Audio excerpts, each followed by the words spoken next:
বিতর্ক সৃষ্টি হয় এমন কিছু করবে না অন্তর্বর্তী সরকার। জাতীয় সঙ্গীত ইস্যুতে কথা বলেন ধর্ম উপদেষ্টা ডক্টর আ.ফ.ম. খালেদ হোসেন। সকালে রাজশাহী বিভাগীয় ইসলামী ফাউন্ডেশনে বিভিন্ন ধর্মাবলম্বী সুধীজনদের সঙ্গে মত বিনিময় সভায় কথা বলেন তিনি। ধর্ম উপদেষ্টা বলেন, বর্তমান সরকার কাজ করছে দেশকে একটি স্থিতিশীল পর্যায়ে নিয়ে যাওয়ার জন্য। দেশের অর্থনৈতিক অবস্থার উন্নয়নের পাশাপাশি একটি গ্রহণযোগ্য নির্বাচন অনুষ্ঠানের জন্য। জাতীয় উন্নয়নে বিশেষ অবদান রাখছে মাদ্রাসার শিক্ষার্থীরা, তাই তাদের এখন বড় স্বপ্ন দেখতে হবে। আরও বলেন, সাম্প্রতিক সময়ে দেশে সংখ্যালঘুদের ওপর হামলার কিছু বিচ্ছিন্ন ঘটনা ঘটেছে, তবে সেগুলোর মূল কারণ ছিল রাজনৈতিক, ধর্মীয় নয়। আসন্ন দুর্গাপূজায় প্রয়োজনে মাদ্রাসার শিক্ষার্থীরাও পাহারা দেবে বলে জানান ধর্ম উপদেষ্টা। এগুলো একটা বিতর্ক সৃষ্টির প্রয়াস। আমাদের প্রধান উপদেষ্টাও বারবার বলেছেন, বিতর্ক সৃষ্টি হয় এমন কোনো জায়গায় আমরা হাত দেব না। আমরা হলাম ইন্টারিম গভর্নমেন্ট, অন্তর্বর্তীকালীন সরকার। আমাদের দায়িত্ব হচ্ছে ল অ্যান্ড অর্ডার সিচুয়েশনকে রেস্টোর করা। গণভবনকে জুলাই গণ অভ্যুত্থানের স্মৃতি জাদুঘর করতে কালই কমিটি হচ্ছে। নির্মাণ কাজ শুরু হবে আগামী সপ্তাহে। দুপুরে 3 উপদেষ্টা ভবনটি পরিদর্শনের পর সাংবাদিকদের এসব কথা বলেন। উপদেষ্টা নাহিদ ইসলাম বলেন, বিশ্ববাসীকে ফ্যাসিবাদ সরকারের শেষ পরিণতি জানাতে ছাত্র জনতার আন্দোলনের নিদর্শন তুলে ধরা হবে এ জাদুঘরে। এই তারকাটা আর লাল ইটের দেয়ালে বেষ্টিত ছিল দেশের অন্যতম সুরক্ষিত স্থান সাবেক প্রধানমন্ত্রী শেখ হাসিনার সরকারি বাসভবন গণভবন। ক্ষমতার অপব্যবহারের ফলে যা পরিণত হয় ছাত্র জনতার চক্ষুশূলে। অবশেষে 5 আগস্ট গণ অভ্যুত্থানের মধ্য দিয়ে স্বৈরাচারের অবসান হয়। বিজয়ের দিন অনেকেই উল্লাসে ঢুকে পড়েন গণভবনে, কেউ আবার ঘটান ক্ষোভের বহিঃপ্রকাশ। সেখানের অনেক কিছুই পরিণত হয় ধ্বংসস্তূপে। বৃহস্পতিবার উপদেষ্টা পরিষদের বৈঠকে এটিকে জুলাই গণ অভ্যুত্থানের স্মৃতি জাদুঘরে রূপান্তরের সিদ্ধান্তের পর শনিবার ভবনটি পরিদর্শন করেন অন্তর্বর্তী সরকারের 3 উপদেষ্টা।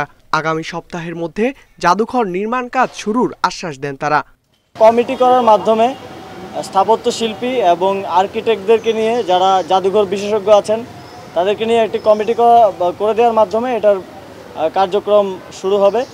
উপদেষ্টা ও ছাত্র আন্দোলনের অন্যতম সমন্বয়ক নাহিদ ইসলাম বলেন, ফ্যাসিবাদের শেষ পরিণতি কি হয় পৃথিবীর বুকে সেই নিদর্শন তুলে ধরবে এই জাদুঘর। এই অভ্যুত্থানের সামগ্রিক স্মৃতিটা থাকবে, দিনলিপিতে থাকবে। আমাদের যে শহীদ যারা হয়েছেন এই আন্দোলনে, তাদের স্মৃতি থাকবে, তাদের তালিকা থাকবে। 16 বছরের যে আমাদের যেই নিপীড়ন হয়েছে, যারা গুম হয়েছে, তাদের তালিকা থাকবে। জাদুঘর নির্মাণে দেশ বিদেশের অভিজ্ঞ ব্যক্তিদের পরামর্শ নেওয়া হবে, তবে যতটা সম্ভব ভবনটিকে রাখা হবে অপরিবর্তিত। বড় কোনো ধরনের পরিবর্তন করতে গেলে সেই স্মৃতিটা হারিয়ে যাওয়ার শঙ্কা থাকে। এই জন্যই অবশ্যই এই গণভবনকে বর্তমানে আদলে রেখেই কিভাবে জাদুঘরটা করা যায় এবং গণপরিসর হিসেবে এটাকে ডিজাইন করা, যেটা শুধু জাদুঘর এবং গণপরিসর এই দুটোকে একসাথে মিলে পরিকল্পনা করতে হবে। গত 16 বছরে যে ফ্যাসিবাদের জন্ম হয়েছিল তার মূল কেন্দ্রবিন্দু ছিল এই গণভবন। দেশের তরুণ প্রজন্ম চায় নতুন করে এই দেশে আর কোনো ফ্যাসিবাদের জন্ম না হোক। তাই জুলাই গণ অভ্যুত্থানের স্মৃতি হিসেবে এই গণভবনকে দেখতে চান তারা। ইকরামুল কবির, ইন্ডিপেন্ডেন্ট নিউজ, ঢাকা। জুলাই আগস্টের সহিংসতায় আহতদের দেখতে রাজধানীর আগারগাঁওয়ে ন্যাশনাল ইনস্টিটিউট অব নিউরোসায়েন্স হাসপাতাল পরিদর্শন করেছেন অন্তর্বর্তী সরকারের প্রধান উপদেষ্টা ডক্টর মোহাম্মদ ইউনূস। সকালে হাসপাতালে গিয়ে তিনি আহতদের চিকিৎসার খোঁজ খবর নেন। কর্তৃপক্ষ জানিয়েছে, আন্দোলনে গুরুতর আহত বিশ্ববিদ্যালয় ও কলেজের 8 শিক্ষার্থী সহ অন্তত 11 জন নিউরোসায়েন্স হাসপাতালে চিকিৎসাধীন রয়েছেন। তাদের মধ্যে 4 জন রয়েছেন নিবিড় পরিচর্যা কেন্দ্রে। এ সময় হাসপাতালের পরিচালক কাজী দিন মোহাম্মদ প্রধান উপদেষ্টাকে জানান, আইসিইউতে চিকিৎসাধীন 4 শিক্ষার্থীর মাথায় গুলি লেগেছিল, তাদের অবস্থা উন্নতির দিকে বলেও জানান তিনি।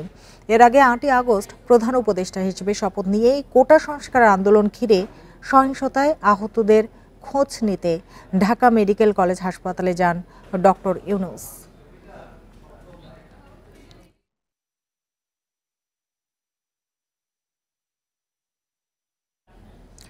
বিএনপির শীর্ষ 6 নেতা সহ 8 জনকে অর্থ পাচারের অভিযোগ থেকে অব্যাহতি দিয়েছে দুর্নীতি দমন কমিশন দুদক। দুপুরে দুদক কার্যালয় সূত্রে এ তথ্য জানা গেছে। মানি লন্ডারিং এর অভিযোগ থেকে অব্যাহতি পাওয়া বিএনপি নেতারা হলেন স্থায়ী কমিটির সদস্য খন্দকার মোশাররফ হোসেন, নজরুল ইসলাম খান, আমির খসরু মাহমুদ চৌধুরী, মির্জা আব্বাস এবং বিএনপির ভাইস চেয়ারম্যান আব্দুল আওয়াল মিন্টু ও যুগ্ম মহাসচিব হাবিবুন নবী খান সোহেল। এছাড়াও অভিযোগ থেকে অব্যাহতি পেয়েছেন সাবেক শীর্ষ নেতা এম মোর্শেদ খান এবং আব্দুল আওয়াল মিন্টুর ছেলে তাবিদ আওয়াল ও তাফসির আওয়াল। দুদক জানিয়েছে, মামলা চালানোর জন্য তাদের বিরুদ্ধে কোনো দালিলিক প্রমাণ পাওয়া যায়নি। 2018 সালে একাদশ সংসদ নির্বাচনের আগে ব্যাংক হিসাবে অস্বাভাবিক লেনদেনের অভিযোগে তাদের বিরুদ্ধে অনুসন্ধান শুরু করে দুদক।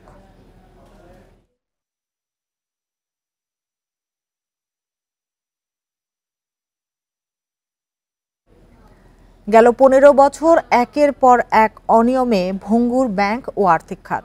বিশ্লেষকেরা বলছেন, সব অনিয়মই হয়েছে কেন্দ্রীয় ব্যাংকের মধ্যস্থতায়, যাতে আরও দুর্বল হয়েছে এ খাত। বাংলাদেশ ব্যাংকের গভর্নর জানিয়েছেন, এ খাতে জনগণের আস্থা ফিরিয়ে আনতে প্রয়োজনীয় সংস্কার করা হবে। গেল 15 বছরে ব্যাংক খাতে অনিয়ম ও দুর্নীতি হয়েছে লাগামহীন। বিশ্লেষকদের মতে এ খাত দুর্বল হওয়ার পেছনে বড় ভূমিকা রেখেছে খোদ নিয়ন্ত্রণ সংস্থা বাংলাদেশ ব্যাংক। তারা বলছেন, সাবেক আমলা ফজলে কবির ও আব্দুর রউফ তালুকদার গভর্নরের দায়িত্ব পাওয়ার পর ব্যাংক খাতের অবস্থা আরও ভঙ্গুর হয়েছে। বিশেষ ব্যবস্থাপনায় ঋণ পুনঃতফসিলের সুযোগ, সুদ হারের সীমা বেঁধে দেয়া, সিআরআর সংরক্ষণের হার কমানো, ব্যাংকে পরিবারতন্ত্র প্রতিষ্ঠার মতো স্পর্শকাতর সিদ্ধান্ত নেওয়া হয় বিভিন্ন গোষ্ঠীর দাবির প্রেক্ষিতে। বিভিন্ন ব্যাংক থেকে নামে বেনামে ঋণ নিয়ে হয়েছে নানা কারসাজি ও পাচারের মতো ঘটনা। ঋণ শোধ না করেও কাগজে কলমে খেলাপি মুক্ত থাকার সুযোগ পেয়েছেন কিছু ব্যবসায়ী। কেন্দ্রীয় ব্যাংক শুধু দায়ী না, কেন্দ্রীয় ব্যাংক উৎসাহিত করছে। কেন্দ্রীয় ব্যাংকের এগুলো এই সমস্ত ব্যাপারে আপনার কেন্দ্রীয় ব্যাংকের হস্তক্ষেপ প্রয়োজন ছিল। পারুক না করো, অ্যাটলিস্ট তারা যে হস্তক্ষেপ করতে পারে সেই ধরনের কিছু প্রমাণ রাখা উচিত ছিল। সুশাসন, অভ্যন্তরীণ সুশাসন কিংবা নিরীক্ষকদের কাজ, বাংলাদেশ ব্যাংকের পক্ষ থেকে নিরীক্ষা, টাকা কোথায় গেল, টাকা কিভাবে ব্যবহৃত হলো, এত টাকা দরকার ছিল কিনা। রাজনৈতিক পট পরিবর্তনের পর সম্প্রতি নতুন গভর্নর হিসেবে দায়িত্ব নেন আহসান এস মনসুর। তিনি জানান, ভবিষ্যতে কেউ যাতে অনিয়ম করতে না পারে সেজন্য সংস্কার করা হচ্ছে কেন্দ্রীয় ব্যাংকেও। রিফর্মের পার্ট হিসাবে কিন্তু সেন্ট্রাল ব্যাংকেও আমাদেরকে রিফর্ম করতে হবে। দায়বদ্ধতা, আমি অ্যাবসলিউটলি এগ্রি করি, দায়বদ্ধতা সেন্ট্রাল ব্যাংকের, কেন্দ্রীয় ব্যাংকের অবশ্যই আছে, এটা থাকতেই হবে, এবং সেখানে সেন্ট্রাল ব্যাংকের ফেলিওর অবশ্যই হয়েছে। বিশ্লেষকদের মতে ব্যাংক খাতে সংস্কার হতে হবে টেকসই ও জনবান্ধব। একই সাথে অনিয়ম ও দুর্নীতিবাজদের বিরুদ্ধে কঠোর শাস্তি নিশ্চিতের তাগিদ দেন তারা। Shafil Alam Sujon, Independent News, Dhaka. সরকারি চাকরিতে প্রবেশের বয়সসীমা 35 বছর করার দাবিতে প্রায় 6 ঘন্টা ধরে রাজধানীর শাহবাগ মোড়ে অবস্থান করছেন আন্দোলনকারীরা। ফলে বন্ধ রয়েছে সড়কে যান চলাচল। দাবি আদায় না হওয়া পর্যন্ত রাজপথ না ছাড়ার হুঁশিয়ারি বিক্ষোভকারীদের। দুপুর 1টা থেকে শাহবাগ মোড়ে অবস্থান নিয়ে বিক্ষোভ শুরু করেন চাকরি প্রত্যাশীরা। সড়ক অবরোধের কারণে সবগুলো সড়কে দেখা দেয় তীব্র যানজট। আন্দোলনকারীরা বলছেন, 162টি দেশে চাকরিতে আবেদনের বয়সসীমা কমপক্ষে 35 বছর। বেশ কিছু দেশে কোনো বয়সসীমাই নেই। ভারতসহ উন্নত দেশগুলো অনেক গবেষণা করে আন্তর্জাতিক মানদণ্ড মেনে বয়সসীমা ন্যূনতম 35 বছর করেছে। নতুন বাংলাদেশে এই বৈষম্য মানেন না বলেও জানান তারা। সড়ক অবরোধের কারণে বেলা 11টার দিকে জাতীয় জাদুঘরের সামনে সমাবেশ করেন বিক্ষুব্ধরা। সমাবেশে সারা দেশে চাকরি প্রত্যাশীরা অংশ নেন। আমাদের সরকারি চাকরিতে বয়স 35 করা হোক, এই লক্ষ্যে আমরা আজকে 12 বছর পর্যন্ত সংগ্রাম করে আসছি। আমাদের সংগ্রামে কোনো ডাকে সাড়া দেয়নি। এখানে প্রত্যেকটা অংশগ্রহণকারী এক একজন লিডার, প্রত্যেকে সাধারণ চাকরি প্রত্যাশী। সরকারের উচ্চ মহল থেকে যতক্ষণ না পর্যন্ত কোনো আশ্বাস বা আমাদের সাথে সাক্ষাৎ করা হবে ততক্ষণ পর্যন্ত আমরা ব্লকে ছাড়ব না। এ নিয়ে আরো জানাতে রাজধানীর শাহবাগ থেকে যোগ দিয়েছেন সহকর্মী আদিলুর রহমান। আদিল, একটু জানতে চাই, আন্দোলনকারীদের অবস্থানের কারণে আশপাশের যে সড়ক আছে সেগুলোতে কি পরিস্থিতি তৈরি হয়েছে, আর তাদের সরানোর জন্য কোনো উদ্যোগ এখন পর্যন্ত দেখেছেন কিনা আপনি?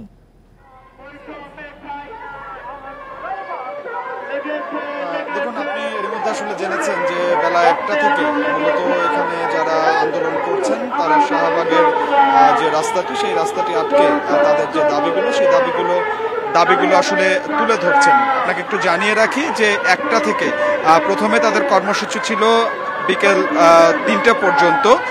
সেই 3টা পর্যন্ত তারা সময় বেঁধে দিয়েছিলেন যে সেই পর্যন্ত যদি তাদের দাবি দেওয়াগুলো মেনে না নেওয়া হয় তাহলে তারা সেই আন্দোলন চালিয়ে যাবেন। পরবর্তী সময়ে 3টা থেকে 5টা এবং পরবর্তীতে 5টা থেকে 7টা পর্যন্ত এই বিভিন্ন দফায় দফায় এখানে যারা আন্দোলন করছেন, বিশেষ করে চাকরিতে ন্যূনতম 35 বছর বয়সসীমা যেটি সেটি নিশ্চিত করার জন্য 7টা পর্যন্ত দাবি দেওয়া আসলে তাদের যখন আসলে মেনে নেওয়া হয়নি, তখন এই আন্দোলনের যারা সমন্বয়করা আছেন তারা কিছুক্ষণ আগে গণমাধ্যমের সঙ্গে কথা বলেছেন এবং গণমাধ্যমের সঙ্গে কথা বলে তারা যেটি জানিয়েছেন যে এরই মধ্যে তারা একজন উপদেষ্টা আসিফ নজরুল তার সঙ্গে দেখা করার জন্য এখান থেকে একটি প্রতিনিধি দল সেখানে যাবেন এবং তারা তারপরে সেই উপদেষ্টার সাথে যখন বৈঠক করবেন, বৈঠক শেষে তারা আবার শাহবাগে ফিরে আসবেন। ফিরে এসে তারা তাদের যে কর্মসূচি সেটি চালিয়ে যাবেন, না যদি তাদের দাবিটি আসলে মেনে নেওয়া হয় সেক্ষেত্রে তারা কর্মসূচি প্রত্যাহার করে এই রাস্তাটি ছেড়ে দেবেন। আমরা সেই দুপুর থেকে যেটি আসলে লক্ষ্য করতে পারছি যে শাহবাগ খুবই গুরুত্বপূর্ণ একটি এলাকা। শাহবাগের একদম প্রত্যেকটি সড়কে এই মুহূর্তে বন্ধ রয়েছে। আমরা এই যারা আন্দোলনটি করছেন তাদেরকে আমরা দেখছি যে বিভিন্ন যে সড়কগুলো আছে সেই সড়কে তারা এক ধরনের ব্যারিকেড দিয়েছেন। সেই ব্যারিকেড দিয়ে তাদের যে দাবিগুলো সেই দাবিগুলো আসলে তারা তুলে ধরছেন এবং তারা বলছেন যে এখন সরকারি চাকরিতে বয়সের যে সময়সীমা যেটি বেঁধে দেওয়া আছে 30, এটি আসলে কোনোভাবেই যৌক্তিক নয়। তারা 35 বছর ন্যূনতম বয়সের যে সময়সীমা সেই সময়সীমাটি আসলে চাচ্ছেন। তার কারণ হিসেবে তারা অনেকে বলছেন যে বেশিরভাগ শিক্ষার্থী পাবলিক বিশ্ববিদ্যালয়ে পড়াশোনা করেন বা সরকারি কলেজগুলোতে পড়াশোনা করেন, সেক্ষেত্রে তাদের অনেক সেশন জটের মধ্যে পড়তে হয়, তাদের এই শিক্ষা জীবনে অনেক সময় নষ্ট হয়। সে কারণে চাকরির প্রস্তুতির জন্য তাদের আরও বেশি সময় প্রয়োজন। সেই জন্যই তারা এই যে 35 বছরের যে সময়সীমা সেই 35 বছরের সময়সীমাটি তারা চাচ্ছেন। এবং একই সাথে আমরা যেটি আসলে লক্ষ্য করতে পারছি যে সেই দুপুর থেকে তাদের যে আন্দোলন সেই আন্দোলন চললেও সেই আন্দোলনে এখন পর্যন্ত কোনো সহিংস ঘটনা সেটি আসলে ঘটেনি। আমরা আইন শৃঙ্খলা বাহিনীর সদস্যদেরকেও তাদেরকে এখানে সরিয়ে দেওয়া বা সড়কের যে বিষয়টি আছে যে সড়ক সচল করা সেটি করতে আইন শৃঙ্খলা বাহিনীর সদস্যদের কোনো উপস্থিতিও কিন্তু আসলে এখানে আমরা লক্ষ্য করতে পারিনি। অর্থাৎ সব মিলিয়ে বুঝতে পেরেছি আদিলুর, আপনি তথ্য সংগ্রহ করতে থাকুন, পরবর্তীতে আমরা আপডেটগুলো জেনে নেব। চলে যাচ্ছি পরের খবরটিতে। চট্টগ্রামের সীতাকুণ্ডে এসএন কর্পোরেশন নামে শিপ ব্রেকিং ইয়ার্ডে জাহাজ কাটার সময় বিস্ফোরণে 12 জন দগ্ধ হয়েছেন। দুপুর 12:30টার দিকে কাশেম জুট মিলস এলাকায় এ দুর্ঘটনা ঘটে। দগ্ধ 12 জনকে প্রথমে চট্টগ্রাম মেডিকেলে নেওয়া হয়, পরে আশঙ্কাজনক অবস্থায় 7 জনকে উন্নত চিকিৎসার জন্য ঢাকায় স্থানান্তর করা হয়। প্রতিদিনের মতো শিপ ব্রেকিং ইয়ার্ডে জাহাজ কাটার কাজ করছিল শ্রমিকরা। শনিবার দুপুরে জাহাজের পাম্প রুমে লোহার পাত কাটার সময় হঠাৎ বিস্ফোরণ হয়, এতে দগ্ধ হন 12 শ্রমিক। ফায়ার সার্ভিসের সহায়তায় দগ্ধদের উদ্ধার করে নেওয়া হয় চট্টগ্রাম মেডিকেল কলেজ হাসপাতালে। ড্রাম পাল্টাইতে গেছি, আসল তো বাস্ট হয়ে গেছে, সব জায়গায় ধোয়া হয়ে গেছে। তারপর কোথায় কি হয়েছে আমি বলতে পারি। বাসা প্রায় পাশাপাশি। এখন ফোন আমার ফোন দিয়ে বললো আব্বু একটু সমস্যা হয়ে যায়, তুই একটু মেডিকেলে যা, এটুকুন আমি জানি। তারপর মেডিকেল চলে আসি, আমি অত কিছু জানি না খেতে কি হয়েছে। দগ্ধ সবারই শ্বাসনালী পুড়ে গেছে বলে জানিয়েছেন চিকিৎসকরা। বার্ন ইউনিটে আইসিইউ সুবিধা না থাকায় আশঙ্কাজনক কয়েকজনকে পাঠানো হয় ঢাকায়। ওরা ম্যাক্সিমাম আইসিইউ সাপোর্ট লাগবে, তারপর রেসপিরেটরি যেটা আমরা বলি শ্বাসনালী, ওটা মানে পুরাটা ইনহেলেশন হয়েছে, প্রদাহ যেটাকে বলা হয় ওটা করা হয়। দগ্ধদের চিকিৎসায় সব ধরনের সহায়তার আশ্বাস দিয়েছে শিপ ব্রেকিং ইয়ার্ড মালিকদের সংগঠন। এটার বিষয়ে আমি এখন এটা তদন্তের বিষয় আছে, তবে বার্ন কেস যারা ঢাকা যাবে সবাই বার্ন কেস, এবং স্বাভাবিক কাজের মধ্যে এই বার্নের ঘটনাটা মানে অগ্নির ঘটনাটা ঘটছে আর কি। আহত শ্রমিকরা সীতাকুণ্ডের শিপ ব্রেকিং ইয়ার্ডে প্রায় 1 বছর ধরে কাজ করছিল। Independent news. মাগুরায় অনুষ্ঠিত হলো সনাতনী হিন্দু সুরক্ষা সম্প্রীতি সমাবেশ। দুপুরে শত্রুজিৎপুরে মহাশ্মশান আশ্রম ও পয়ারি হাজরাতলা মন্দির কমিটির আয়োজনে এ সমাবেশ অনুষ্ঠিত হয়। সমাবেশে বক্তারা বলেন, সরকার পতনের পর দেশের বিভিন্ন স্থানে হামলা, লুটপাট ও চাঁদাবাজির শিকার হয়েছে হিন্দু সম্প্রদায়। ভবিষ্যতে যাতে এমন ঘটনা না ঘটে সেজন্য সবাইকে ঐক্যবদ্ধ হওয়ার আহ্বান জানান বক্তারা। সমাবেশে বিএনপির ভাইস চেয়ারম্যান নিতাই রায়চৌধুরী বলেন, বিএনপি সরকার গঠন করলে এসব ঘটনার সুষ্ঠু তদন্ত হবে।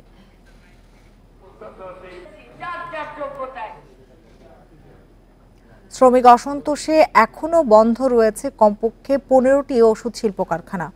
শনিবার কয়েকটি কারখানায় উৎপাদন শুরু হলেও বন্ধ রয়েছে স্কয়ার, ইনসেপ্টা, হেলথ কেয়ারের মতো বড় প্রতিষ্ঠানগুলো। শ্রমিক আন্দোলনে 2 সপ্তাহেরও বেশি সময় ধরে টালমাটাল সাভার, আশুলিয়া, গাজীপুরের বিভিন্ন ওষুধ কারখানা। মালিকদের দাবির মুখে কারখানাগুলোর প্রবেশ মুখে সেনা মোতায়েন হলেও কমেনি অস্থিরতা। ওষুধ শিল্প সমিতির নেতা অবসরপ্রাপ্ত মেজর জেনারেল মুস্তাফিজুর রহমান জানান, ইনসেপ্টা, জেএমআই, হেলথ কেয়ার সহ প্রায় 15টি ওষুধ কারখানা বন্ধ রাখতে বাধ্য হয়েছেন তারা। শ্রমিকদের দাবির মুখে বেশিরভাগ কারখানায় এমন কিছু কর্মকর্তাকে পদত্যাগে বাধ্য করা হয়েছে যাদেরকে ছাড়া কারখানা চালানো অসম্ভব। জিম্মি করেও পদত্যাগ করানো হয়েছে। শিগগিরই কারখানা চালুর বিষয়ে সব মহলের সাথে আলোচনা চলছে। হেপাটাইটিস রোগে আক্রান্ত প্রতি 10 জনের 9 জনই জানেন না যে তারা এ রোগে আক্রান্ত। এর ফলে লিভার সিরোসিস ও লিভার ক্যান্সারে আক্রান্ত হওয়ার ঝুঁকি বাড়ে বলে জানিয়েছেন বিশেষজ্ঞ চিকিৎসকরা। দুপুরে চট্টগ্রামের একটি কমিউনিটি সেন্টারে বিশ্ব হেপাটাইটিস দিবস উপলক্ষে লিভার কেয়ার সোসাইটি আয়োজিত সেমিনারে একথা জানান চিকিৎসকেরা। বক্তারা বলেন, অনিরাপদ রক্তগ্রহণ, যৌনাচার সহ নানা কারণে হেপাটাইটিসে আক্রান্ত হয় মানুষ। শুরুতেই চিকিৎসা করা গেলে প্রাণঘাতী এ রোগ থেকে বাঁচা সম্ভব বলেও মনে করেন চিকিৎসকেরা। 28 জুলাই সারা বিশ্বে পালিত হয় হেপাটাইটিস দিবস। নাজুক রাজনৈতিক পরিস্থিতির কারণে 7 সেপ্টেম্বর দিবসটি পালন করল লিভার কেয়ার সোসাইটি চট্টগ্রাম। বিধি সংশোধন করে অবৈধভাবে অ্যাডহক চিকিৎসকদের সুবিধা দেওয়ার সিদ্ধান্ত বাতিলের দাবি জানিয়েছে বিসিএস স্বাস্থ্য ক্যাডার অ্যাসোসিয়েশন। দুপুরে ঢাকা রিপোর্টার্স ইউনিটিতে সংবাদ সম্মেলনে এই দাবি জানায় সংগঠনটি। এ সময় প্রচলিত অন্যান্য ক্যাডারের চাকরিবিধির নিয়ম স্বাস্থ্য ক্যাডারের ক্ষেত্রেও বহাল রাখার দাবি জানানো হয়। অন্য ক্যাডাররা সবশেষ বিসিএস এর পরে সিনিয়রিটি পান, স্বাস্থ্যের ক্ষেত্রেও একই নিয়ম মানার দাবি তাদের। সংবাদ সম্মেলনে জানানো হয়, স্বাস্থ্য ক্যাডারদের অ্যাডহক কর্মকর্তাদের অধীনে আনার সিদ্ধান্ত বাতিল করতে হবে। অ্যাডহক থেকে এন ক্যাডার হওয়ার চিকিৎসকদের 42তম বিসিএস এর পরে তালিকাভুক্ত করার দাবি জানানো হয়। সব ধরনের অবৈধ পদোন্নতি ও পদায়ন বাতিল সহ 5টি দাবি জানায় বিসিএস স্বাস্থ্য ক্যাডার অ্যাসোসিয়েশন। এই ছিল এখনকার সংবাদ। ইন্ডিপেন্ডেন্ট টেলিভিশনের সব খবর আরও বিস্তারিত জানতে চোখ রাখুন ফেসবুক, ইউটিউব এবং এক্সে। ধন্যবাদ সবাইকে এতক্ষণ সাথে থাকার জন্য।